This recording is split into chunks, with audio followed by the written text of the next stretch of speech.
श्री शिवाय नमस्तुभ्यम। भगवान भोलेनाथ और माता पार्वती की कृपा सदैव आप सभी पर बनी रहे। और जो भक्त प्रतिदिन कथाएं सुन रहे हैं, प्रतिदिन कमेंट करते हैं, लाइक करते हैं वीडियो को और शेयर कर रहे हैं, उन सभी भक्तों का दिल से बहुत बहुत आभार। और उम्मीद करती हूँ कि आगे भी आप लोग प्रतिदिन इसी प्रकार से कथा सुनेंगे।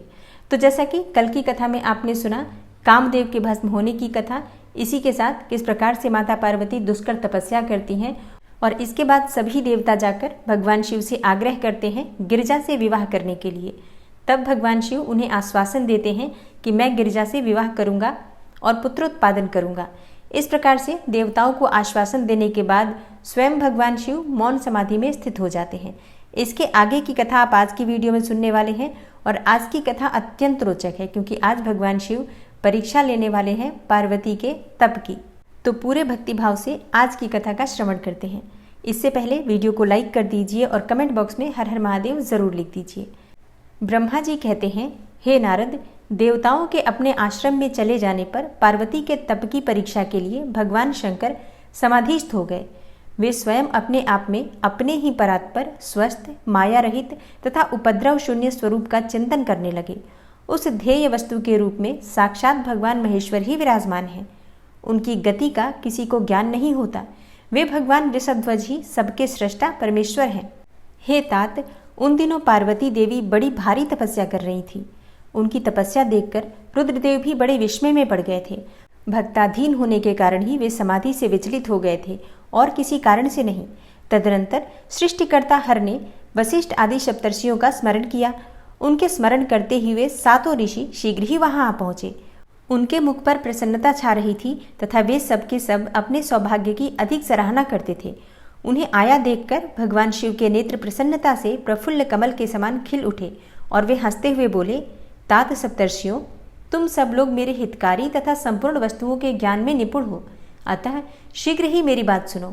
गिरिराज कुमारी देवेश्वरी पार्वती इस समय सुस्थिर चित्त होकर गौरी शिखर नामक पर्वत पर तपस्या कर रही हैं। मुझे पति रूप में प्राप्त करना ही उनकी तपस्या का उद्देश्य है। हे द्विजों, इस समय केवल सखियां ही उनकी सेवा में हैं। मेरे सिवा दूसरी समस्त कामनाओं का परित्याग करके वे एक उत्तम निश्चय पर पहुंच चुकी हैं। हे मुनिवरों, तुम सब लोग मेरी आज्ञा से वहां जाओ और प्रेम पूर्ण हृदय से उनकी दृढ़ता की परीक्षा करो। वहां तुम्हें सर्वथा छलयुक्त बातें कहनी चाहिए। हे उत्तम व्रतधारी महर्षियों, मेरी आज्ञा से ऐसा करना है, इसलिए तुम्हें संशय नहीं करना चाहिए। भगवान शंकर की यह आज्ञा पाकर वे सातों ऋषि तुरंत ही उस स्थान पर जा पहुंचे जहां दीप्तिमती जगन माता पार्वती विराजमान थी। सप्तर्षियों ने वहां शिवा को तपस्या की मूर्तिमती दूसरी सिद्धि के समान देखा। उनका तेज महान था। वे अपने उत्तम तेज से प्रकाशित हो रही थी। उन उत्तम व्रतधारी सप्तर्षियों ने उन्हें मन ही मन प्रणाम किया और उनके द्वारा विशेषतः पूजित हो वे मस्तक झुकाए इस प्रकार बोले। ऋषियों ने कहा, हे देवी, हे गिरिराज नंदिनी, हमारी ये बात सुनो। हम जानना चाहते हैं कि तुम किस लिए तपस्या करती हो तथा इसके द्वारा किस देवता को और किस फल को पाना चाहती हो। उन द्विजों के इस प्रकार पूछने पर गिरिराज कुमारी देवी शिवा ने उनके सामने अत्यंत गोपनीय होने पर भी सच्ची बात बताई। पार्वती बोली, हे मुनीश्वरों, आप लोग प्रसन्नतापूर्वक हृदय से मेरी बात सुने। मैंने अपनी बुद्धि से जिसका चिंतन किया है, अपना यह विचार मैं आपके सामने रखती हूँ। आप लोग मेरी असंभव बातें सुनकर मेरा उपहास करेंगे, इसलिए उन्हें कहने में संकोच ही होता है, तथापि कहती हूँ। क्या करूँ? मेरा यह मन अत्यंत दृढ़तापूर्वक एक उत्कृष्ट कर्म के अनुष्ठान में लगा है और ऐसा करने के लिए विवश हो गया है। यह पानी के ऊपर ही बहुत बड़ी और ऊंची दीवार खड़ी करना चाहता है। देवर्षि का उपदेश पाकर मैं भगवान रुद्र, मेरे पति हूँ, इस मनोरथ को मन में लिए अत्यंत कठोर तप कर रही हूँ। मेरा मन रूपी पक्षी बिना पांख के ही हठपूर्वक आकाश में उड़ रहा है। मेरे स्वामी करुणानिधान भगवान शंकर ही उसके इस आशा की पूर्ति कर सकते हैं। पार्वती का यह वचन सुनकर वे मुनि हंस पड़े और गिरिजा का सम्मान करते हुए प्रसन्नतापूर्वक छल युक्त मिथ्या वचन बोले। ऋषियों ने कहा, हे गिरिराज नंदिनी, देवर्षि नारद व्यर्थ ही अपने को पंडित मानते हैं। उनके मन में क्रूरता भरी रहती है। आप समझदार होकर भी क्या उनके चरित्र को नहीं जानती? नारद छल कपट की बातें करते हैं और दूसरों के चित्त को मोह में डालकर मत डालते हैं। उनकी बातें सुनने से सर्वथा हानि ही होती है। ब्रह्मपुत्र दक्ष के पुत्रों को नारद ने जो छल पूर्ण उपदेश दिया, उसका फल ये हुआ कि वे सबके सब अपने पिता के घर लौटकर न आ सके। यही हाल उन्होंने दक्ष के दूसरे पुत्रों का भी किया। वे भी उनके चक्कर में आकर भिखारी बन गए। विद्याधर चित्रकेतु को इन्होंने ऐसा उपदेश दिया कि उसका घर ही उजाड़ दिया। प्रहलाद को अपना चेला बनाकर इन्होंने हिरण्यकशिपु से बड़े बड़े दुख दिलवाए। ये सदा दूसरे की बुद्धि में भेद पैदा किया करते हैं। हे गिरिराज नंदिनी, नारद मुनि कानों को पसंद आने वाली अपनी विद्या जिस जिसको सुना देते हैं, वही अपना घर छोड़कर तत्काल भीख मांगने लगता है। उनका मन मलिन है, केवल शरीर ही सदा उज्जवल दिखाई देता है। हम उन्हें विशेष रूप से जानते हैं क्योंकि उनके साथ रहते हैं। उनका उपदेश पाकर बड़े बड़े विद्वानों द्वारा सम्मानित होने वाली तुम भी व्यर्थ ही भुलावे में आ गई और मूर्ख बनकर दुष्कर तपस्या करने लगी।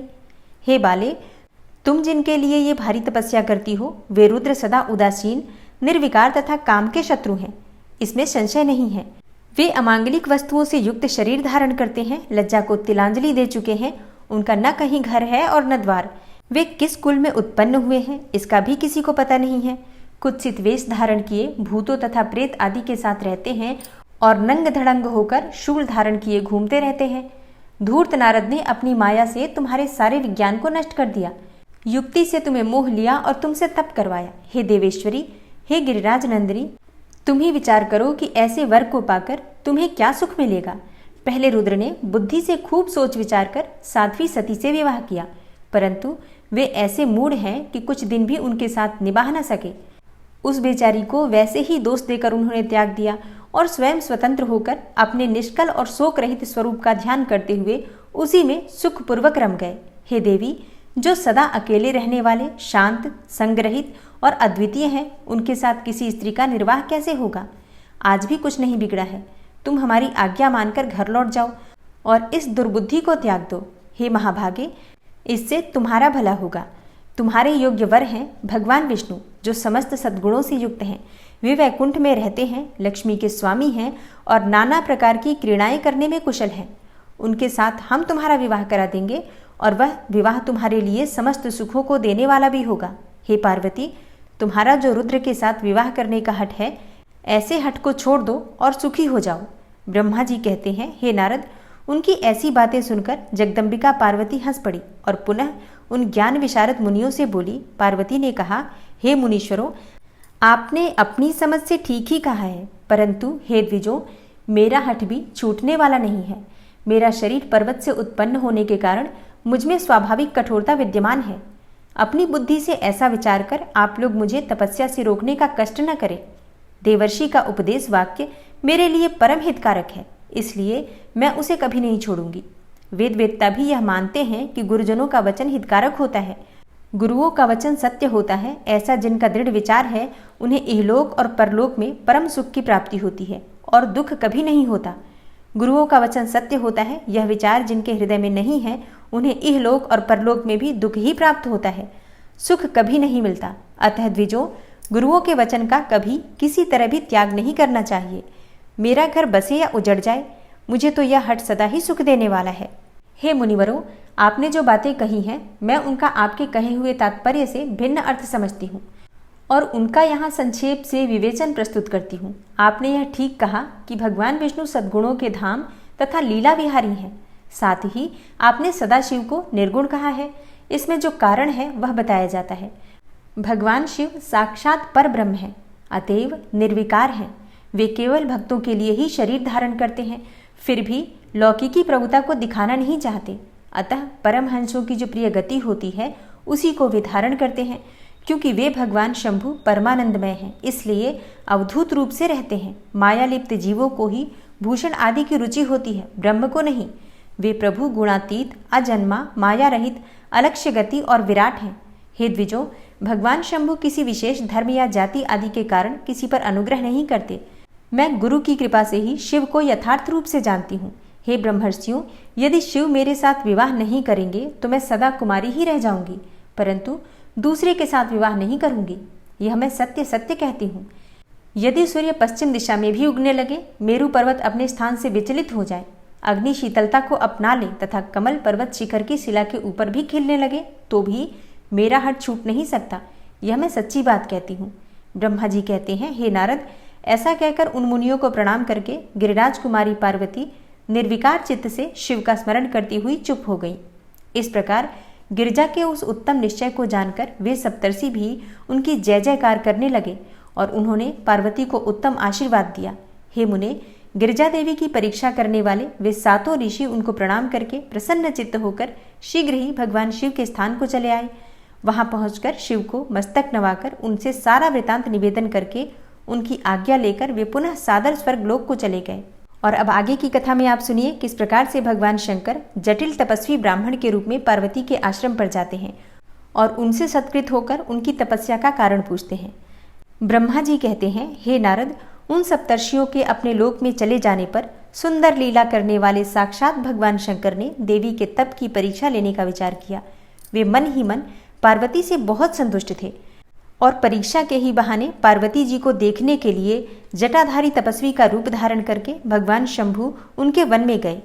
अपने तेज से प्रकाशमान अत्यंत बूढ़े ब्राह्मण का रूप धारण करके प्रसन्न चित्त होकर वे दंड और छत्र लिए वहां से प्रस्थित हुए।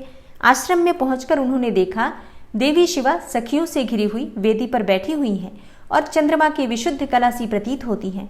ब्रह्मचारी का स्वरूप धारण किए भक्तवत्सल शंभु पार्वती देवी को देखकर प्रीतिपूर्वक उनके पास गए। उन अद्भुत तेजस्वी ब्राह्मण देवता को आया देखकर उस समय देवी शिवा ने समस्त पूजन सामग्रियों द्वारा उनकी पूजा की। जब उनका भली भांति सत्कार हो गया, सामग्रियों द्वारा उनकी पूजा संपन्न कर ली गई, तब पार्वती ने बड़ी प्रसन्नता और प्रेम के साथ उन ब्राह्मण देव से आदरपूर्वक कुशल समाचार पूछा।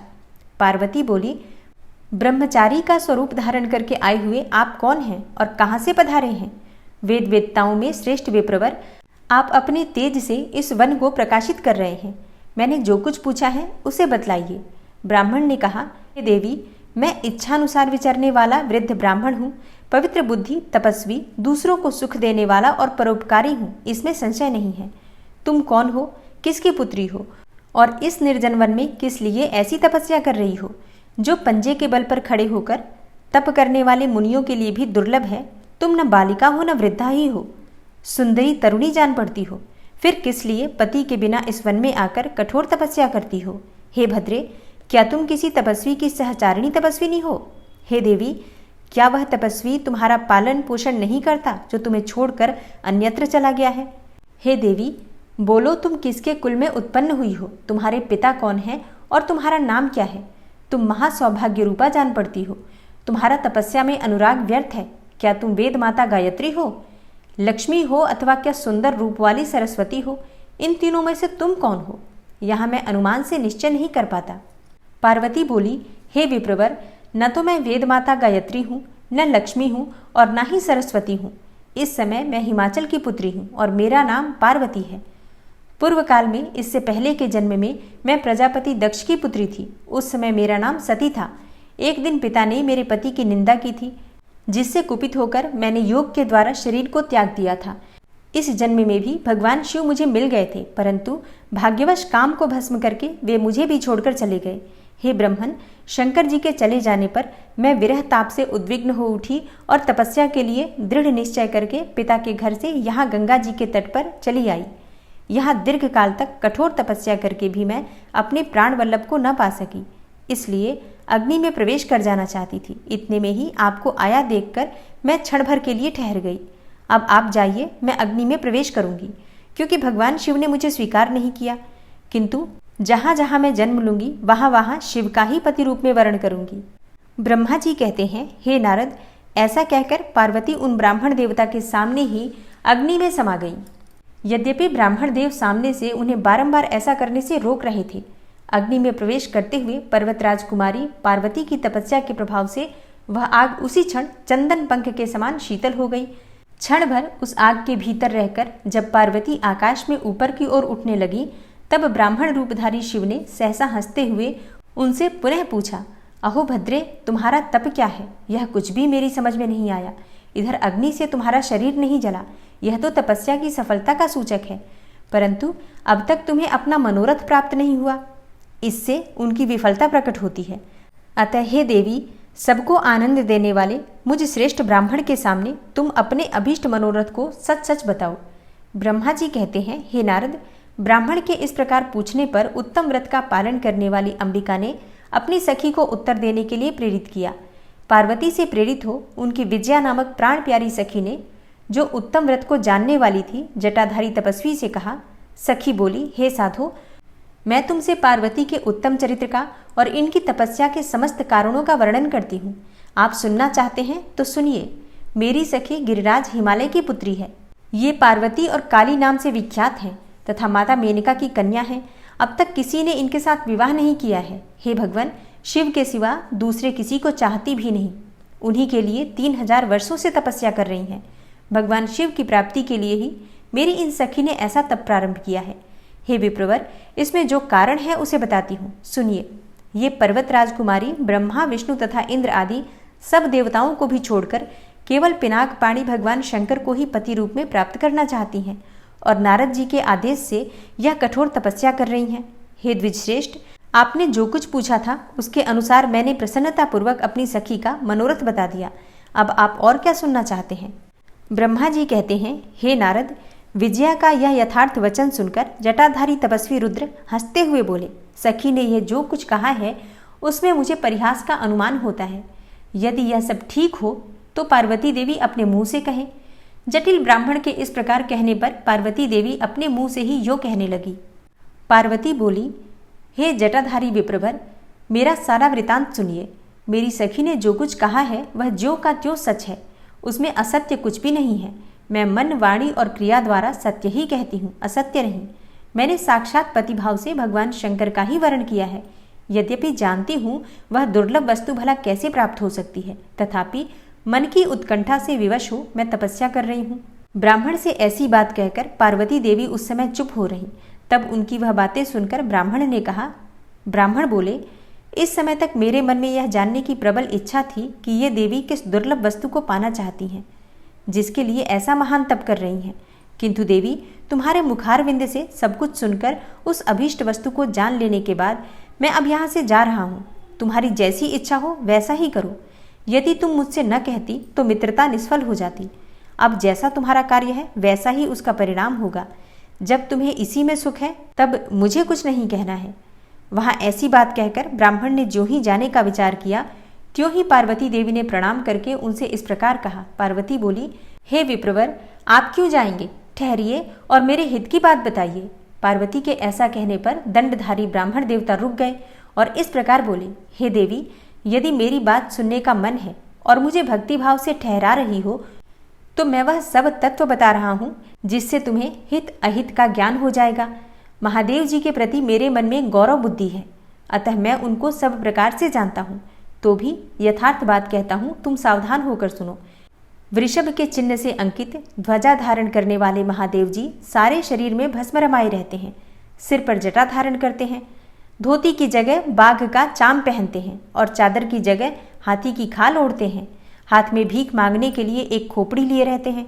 झुंड के झुंड सांप उनके सारे अंगों में लिपटे देखे जाते हैं। वे विष खाकर ही पुष्ट होते हैं। अभक्ष भक्षी हैं, उनके नेत्र बड़े भद्दे हैं और देखने में डरावने लगते हैं। उनका जन्म कब, कहाँ और किससे हुआ यह आज तक प्रकट नहीं हुआ। घर गृहस्थी के भोग से वे सदा दूर ही रहते हैं। नंग धड़ंग घूमते हैं और भूत प्रेतों को सदा साथ रखते हैं। उनके 1-2 नहीं बल्कि 10 भुजाएं हैं। हे देवी, मैं समझ नहीं पाता कि किस कारण से तुम उन्हें अपना पति बनाना चाहती हो। तुम्हारा ज्ञान कहाँ चला गया है? इस बात को आज सोच विचार कर मुझे बताओ। दक्ष ने अपने यज्ञ में अपनी ही पुत्री सती को केवल यही सोचकर नहीं बुलाया कि वह कपालधारी भिक्षुक की भार्या है। इतना ही नहीं, उन्होंने यज्ञ में भाग देने के लिए सब देवताओं को बुलाया, किंतु शंभु को छोड़ दिया। सती उसी अपमान के कारण अत्यंत क्रोध से व्याकुल हो उठी। उसने अपने प्यारे प्राणों को तो छोड़ा ही, शंकर जी को भी त्याग दिया। तुम तो स्त्रियों में रत्न हो, तुम्हारे पिता समस्त पर्वतों के राजा हैं, फिर तुम क्यों इस उग्र तपस्या के द्वारा वैसे पति को पाने की अभिलाषा करती हो? सोने की मुद्रा अर्थात अशर्फी देकर बदले में उतना ही बड़ा कांच लेना चाहती हो? उज्ज्वल चंदन छोड़कर अपने अंगों में कीचड़ लपेटना चाहती हो? सूर्य के तेज का परित्याग करके जुगनू की चमक पाना चाहती हो? महीन वस्त्र त्याग कर अपने शरीर को चमड़े से ढकने की इच्छा करती हो? घर में रहना छोड़कर वन में धुनी रमाना चाहती हो? तथा देवेश्वरी, यदि तुम इंद्र आदि लोकपालों को त्याग कर शिव के प्रति अनुरक्त हो तो अवश्य ही रत्नों के उत्तम भंडार को त्याग कर लोहा पाने की इच्छा करती हो। लोक में इस बात को अच्छा नहीं कहा गया है। शिव के साथ तुम्हारा संबंध मुझे इस समय परस्पर विरुद्ध दिखाई देता है। कहाँ तुम जिसके नेत्र प्रफुल्ल कमल दल के समान शोभा पाते हैं, और कहाँ वे रुद्र जो 3 भद्दी आंखें धारण करते हैं। तुम तो चंद्रमुखी हो और शिव पंचमुख कहे गए हैं। तुम्हारे सिर पर दिव्य वेणी सर्पिणी सी शोभा पा रही है, परंतु शिव के मस्तक पर जो जटाजूट बताया जाता है वह प्रसिद्ध ही है। तुम्हारे अंग में चंदन का अंगराग होगा और शिव के शरीर में चिता का भस्म। कहाँ तुम्हारी सुंदर मृदुल साड़ी और कहाँ शंकर जी के उपयोग में आने वाली हाथी की खाल। कहाँ तुम्हारे अंगों में दिव्य आभूषण और कहाँ शंकर के सर्वांग में लिपटे हुए सर्प। कहाँ तुम्हारी सेवा के लिए उद्यत रहने वाली संपूर्ण देवता और कहाँ भूतों की दी हुई बलि को पसंद करने वाले शिव। कहाँ तो मृदंग की मधुर ध्वनि और कहाँ डमरू की डिमडिम। कहाँ भेरियों के समूह की गड़गड़ाहट और कहाँ अशुभ श्रृंगिनाद। कहाँ ढक्का का शब्द और कहाँ अशुभ गलनाद। तुम्हारा यह उत्तम रूप शिव के योग्य कदापि नहीं है। यदि उनके पास धन होता तो वे दिगंबर अर्थात नंगे क्यों रहते। सवारी के नाम पर उनके पास एक बूढ़ा बैल है और दूसरी कोई भी सामग्री उनके पास नहीं है। कन्या के लिए ढूंढे जाने वाले वरों में जो नारियों को सुख देने वाले गुण बताए गए हैं, उनमें से एक भी गुण भद्दी आंख वाले रुद्र में नहीं है। तुम्हारे परम प्रिय काम को भी उन हर देवता ने दग्ध कर दिया और तुम्हारे प्रति उनका अनादर तो तभी देख लिया गया जब वे तुम्हें छोड़कर अन्यत्र चले गए। उनकी कोई जाति नहीं देखी जाती, उनमें विद्या तथा ज्ञान का भी पता नहीं चलता। पिशाच ही उनके सहायक है और विष तो उनकी कंठ में ही दिखाई देता है। वे सदा अकेले रहने वाले और विशेष रूप से विरक्त हैं, इसलिए तुम्हें हर के साथ अपने मन को नहीं जोड़ना चाहिए। कहाँ तुम्हारे कंठ में सुंदर हार और कहाँ उनके गले में नरमुंडों की माला। हे देवी, तुम्हारे और हर के रूप आदि सब एक दूसरे के विरुद्ध हैं, अतः मुझे तो यह संबंध नहीं रुचता। फिर तुम्हारी जैसी इच्छा हो वैसा करो। संसार में जो कुछ भी असद वस्तु है वह सब तुम स्वयं चाहने लगी हो, अतः मैं क्या कहता हूँ कि तुम असत की ओर से अपने मन को हटा लो, अन्यथा जो चाहो वह करो। मुझे कुछ नहीं कहना है। ब्रह्मा जी कहते हैं, हे नारद, यह बात सुनकर पार्वती शिव की निंदा करने वाले ब्राह्मण पर मन ही मन कुपित हो उठी और इस प्रकार बोली। पार्वती बोली, बाबा जी, अब तक तो मैंने ये समझा था कि कोई दूसरे ज्ञानी महात्मा आ गए हैं, परंतु अब सब ज्ञात हो गया। आपकी कलई खुल गई। आपसे क्या कहूँ, विशेषतः उस दशा में जब आप अवध्य ब्राह्मण हैं। हे ब्राह्मण देवता, आपने जो कुछ कहा है वह सब मुझे ज्ञात है, परंतु वह सब झूठा ही है, सत्य कुछ नहीं है। आपने कहा था कि मैं शिव को जानता हूँ। यदि आपकी यह बात ठीक होती तो आप ऐसी युक्ति एवं बुद्धि के विरुद्ध बात नहीं बोलते। यह ठीक है कि कभी कभी महेश्वर अपनी लीला शक्ति से प्रेरित होकर तथा कथित अद्भुत वेश धारण कर लिया करते हैं, परंतु वास्तव में वे साक्षात परब्रह्म परमात्मा हैं। उन्होंने स्वेच्छा से ही शरीर धारण किया है।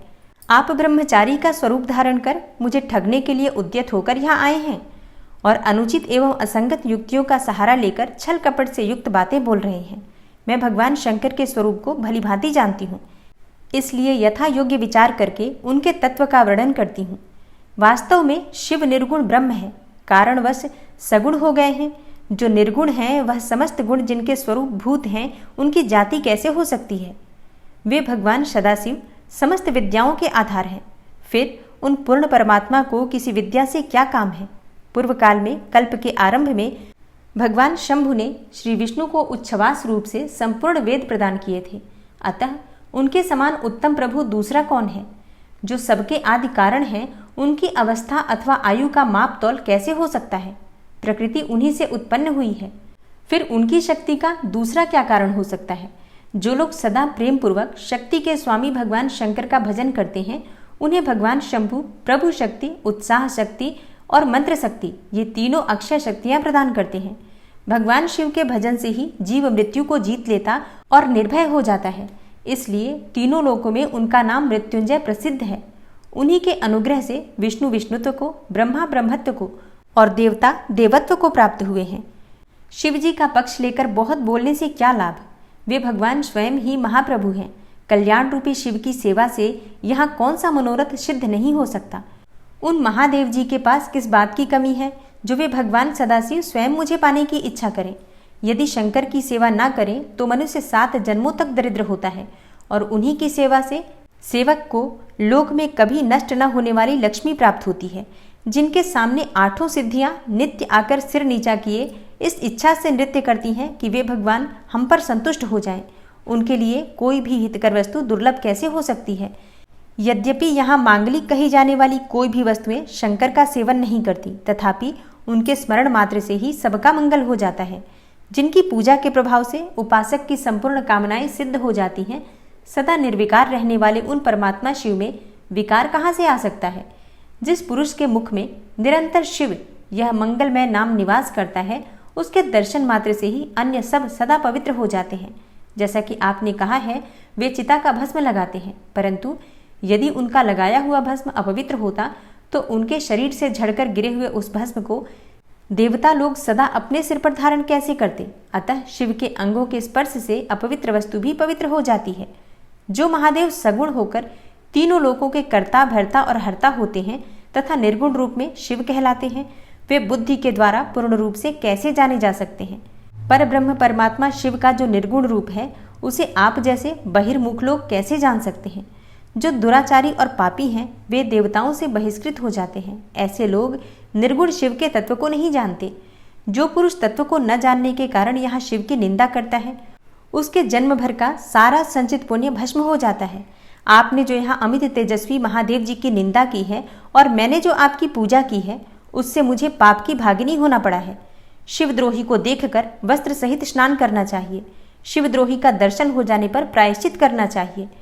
इतना कहकर पार्वती जी उस ब्राह्मण पर अधिक रुष्ट होकर बोली, अरे रे दुष्ट, तूने कहा था कि मैं शंकर को जानता हूँ, परंतु निश्चय ही तूने उन सनातन शिव को नहीं जाना है। भगवान रुद्र को तू जैसा कहता है वे वैसे ही क्यों न हो, उनके जैसे भी बहुसंख्यक रूप क्यों न हो। सत्पुरुषों के प्रियतम नित्य निर्विकार वे भगवान शिव ही मेरे अभीष्टतम देव हैं। ब्रह्मा और विष्णु भी कभी उन महात्मा हर के समान नहीं हो सकते। फिर दूसरे देवताओं की तो बात ही क्या है, क्योंकि वे सदैव काल के अधीन हैं। इस प्रकार अपनी शुद्ध बुद्धि से तत्वतः विचार कर मैं शिव के लिए वन में आकर बड़ी भारी तपस्या कर रही हूँ। वे भक्तवत्सल सर्वेश्वर शिव ही हम सबके परमेश्वर हैं। दीनों पर अनुग्रह करने वाले उन महादेव को ही प्राप्त करने की मेरी इच्छा है। ब्रह्मा जी कहते हैं, हे नारद, ऐसा कहकर गिरिराज नंदिनी गिरिजा चुप हो गई और निर्विकार चित्त से भगवान शिव का ध्यान करने लगी। देवी की बात सुनकर वह ब्रह्मचारी ब्राह्मण जो ही कुछ फिर कहने के लिए उद्यत हुआ, त्यों ही शिव में आसक्त चित्त होने के कारण उनकी निंदा सुनने से विमुख हुई पार्वती अपनी सखी विजया से शीघ्र बोली। पार्वती ने कहा, हे सखी, इस अधम ब्राह्मण को यत्नपूर्वक रोको। यह फिर कुछ कहना चाहता है। यह केवल शिव की निंदा ही करेगा। जो शिव की निंदा करता है, केवल उसी को पाप नहीं लगता, बल्कि जो उस निंदा को सुनता है वह भी वहां पाप का भागी होता है। भगवान शिव के उपासकों को चाहिए कि वे शिव की निंदा करने वाले का सर्वथा वध करें। यदि वह ब्राह्मण हो तो उसे अवश्य ही त्याग दें और स्वयं उस निंदा के स्थान से शीघ्र दूर चले जाएं। यह दुष्ट ब्राह्मण फिर शिव की निंदा करेगा। ब्राह्मण होने के कारण यह वध्य तो है नहीं, अतः त्याग देने योग्य है। किसी तरह भी इसका मुख नहीं देखना चाहिए। इस स्थान को छोड़कर हम लोग आज ही किसी दूसरे स्थान में शीघ्र चली चलें, जिससे फिर इस अज्ञानी के साथ बात करने का अवसर न मिले। ब्रह्मा जी कहते हैं, हे नारद, ऐसा कहकर उमा ने जो ही अन्यत्र जाने के लिए पैर उठाया, त्यों ही भगवान शिव ने अपने साक्षात स्वरूप से प्रकट होकर प्रिया पार्वती का हाथ पकड़ लिया। शिवा जैसे स्वरूप का ध्यान करती थी, वैसा ही सुंदर रूप धारण करके शिव ने उन्हें दर्शन दिया। पार्वती ने लज्जावश अपना मुंह नीचे की ओर कर लिया। तब भगवान शिव उनसे बोले, हे प्रिय, मुझे छोड़कर कहाँ जाओगी? अब मैं फिर कभी तुम्हारा त्याग नहीं करूँगा। मैं प्रसन्न हूँ, वर मांगो। मुझे तुम्हारे लिए कुछ भी अदेय नहीं है। हे देवी, आज से मैं तपस्या के मोल खरीदा हुआ तुम्हारा दास हूँ। तुम्हारे सौंदर्य ने भी मुझे मोह लिया है। अब तुम्हारे बिना मुझे एक क्षण भी युग के समान जान पड़ता है। लज्जा छोड़ो, तुम तो मेरी सनातन पत्नी हो। हे गिरिराज नंदिनी, हे महेश्वरी, मैंने जो कुछ कहा है उस पर श्रेष्ठ बुद्धि से विचार करो। सुस्थिर चित्त वाली पार्वती, मैंने नाना प्रकार से तुम्हारी बारंबार परीक्षा ली है। लोक लीला का अनुसरण करने वाले मुझ स्वजन के अपराध को क्षमा कर दो। हे शिवे, तीनों लोकों में तुम्हारी जैसी अनुरागिणी मुझे कोई दूसरी दिखाई नहीं देती। मैं सर्वथा तुम्हारे अधीन हूँ। तुम्हारी इच्छा पूर्ण हो। हे प्रिय, मेरे पास आओ। तुम मेरी पत्नी हो और मैं तुम्हारा वर हूँ। तुम्हारे साथ मैं शीघ्र ही अपने निवास स्थान उत्तम पर्वत कैलाश को चलूंगा। ब्रह्मा जी कहते हैं, देवाधिदेव महादेव जी के ऐसा कहने पर पार्वती देवी आनंद मग्न हो उठी। उनका तपस्या जनित पहले का सारा कष्ट मिट गया। हे मुनिश्रेष्ठ, सती साध्वी पार्वती की सारी थकावट दूर हो गई, क्योंकि परिश्रम फल प्राप्त हो जाने पर प्राणी का पहले वाला सारा श्रम नष्ट हो जाता है। शिव और पार्वती की बातचीत, शिव का पार्वती के अनुरोध को स्वीकार करना।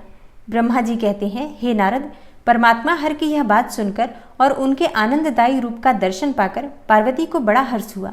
उनका मुख प्रसन्नता से खिल उठा। वे बहुत सुख का अनुभव करने लगे।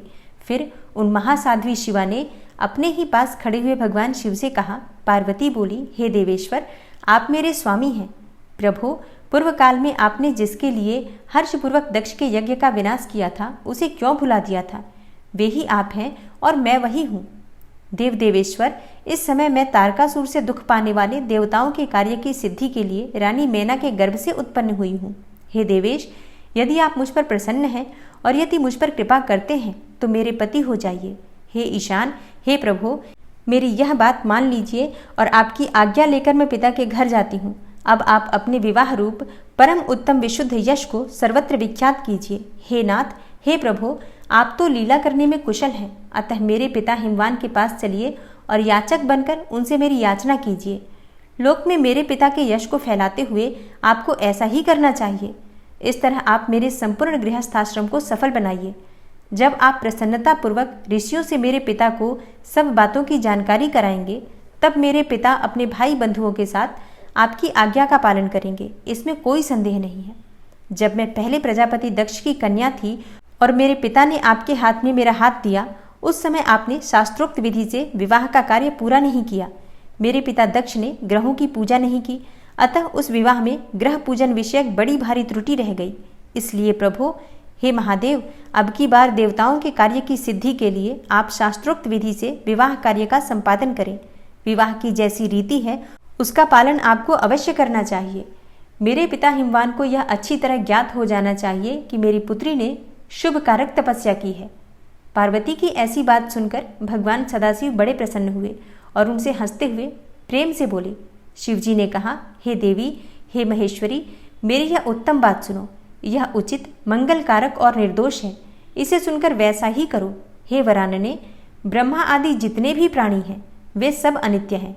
हे भामिनी, यह सब जो कुछ दिखाई देता है इसे नश्वर समझो। मैं निर्गुण परमात्मा ही गुणों से युक्त हो एक से अनेक हो गया हूँ। जो अपने प्रकाश से प्रकाशित होता है वही परमात्मा मैं दूसरे के प्रकाश से प्रकाशित होने वाला हो गया। हे देवी, मैं स्वतंत्र हूँ, परंतु तुमने मुझे परतंत्र बना दिया। समस्त कर्मों को करने वाली प्रकृति एवं महामाया तुम ही हो। यह संपूर्ण जगत मायामय ही रचा गया है। मुझ सर्वात्मा परमात्मा ने अपनी उत्तम बुद्धि के द्वारा इसे धारण मात्र कर रखा है।